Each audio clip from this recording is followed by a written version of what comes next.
माघ के महीने में पड़ने वाली सकट चौथ का खास महत्व होता है। माघ मास के कृष्ण पक्ष की चतुर्थी को सकट चौथ के रूप में मनाया जाता है। इसे तिलकुटा चौथ, संकटा चौथ, संकष्टी चतुर्थी, माघी चतुर्थी और भी कई नाम से जाना जाता है। अकॉर्डिंग टू शास्त्र ये व्रत स्त्रियां संतान की लंबी आयु और सुख समृद्धि के लिए रखती हैं। एक्चुअली इस व्रत के पीछे दो स्टोरीज हैं। पहली कहानी के अनुसार सकट चौथ के दिन ही गणेश भगवान अपने जीवन के बहुत बड़े संकट से बाहर आए थे। इसी दिन पार्वती माता की रिक्वेस्ट से भगवान शिवजी ने गणेश जी को हाथी का सिर प्रदान किया था।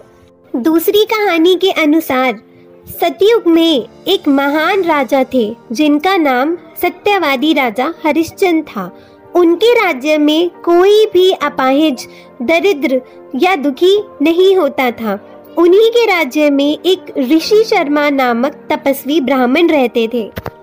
उनके पुत्र का जन्म होने के बाद वे स्वर्गवासी हो गए। उनकी पत्नी भिक्षा के द्वारा पुत्र का पालन पोषण करने लगी। उसी नगर में एक कुम्हार रहता था। वो बर्तन बनाकर उन्हें पका ही रहा था, बट बर्तन बार बार कच्चे रह जा रहे थे।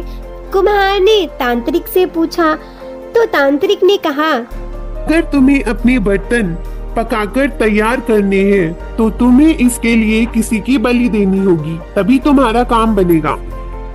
उसी दिन ऋषि शर्मा ब्राह्मण की पत्नी ने सकट चतुर्थी का व्रत किया था और गोबर से गणेश जी की मूर्ति बनाकर उसने पूजा की।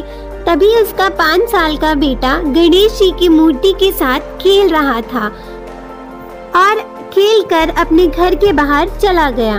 उस कुम्हार ने उसी बालक को पकड़कर अपने यहाँ छोड़कर मिट्टी के बर्तनों को पकाने के लिए उसमें आग लगा दी। इधर उस बच्चे की माँ उस बच्चे को ढूंढने लगी। रोते हुए गणेश भगवान से प्रार्थना करने लगी। रात बीतने पर सुबह उठकर जब कुम्हार ने उसे देखा तो वहाँ वो छोटा सा बालक खेल रहा था। वो देखकर चौंक गया।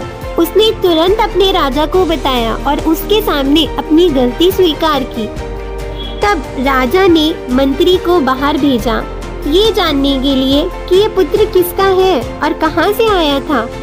जब उस विधवा ब्राह्मणी को इस बात का पता चला तो वो तुरंत राजा के पास पहुंच गई। राजा हरिश्चंद्र ने वृद्धा से इस चमत्कार का रहस्य पूछा तो उसने सकट चौथ व्रत के बारे में बताया। उस दिन से प्रत्येक माघ के महीने की चौथ को गणेश चतुर्थी का पूजन किया जाने लगा। सो फ्रेंड्स, अगर आपको यह कहानी पसंद आई है तो प्लीज हमारे चैनल को लाइक, शेयर एंड सब्सक्राइब करना ना भूलें। Thank you.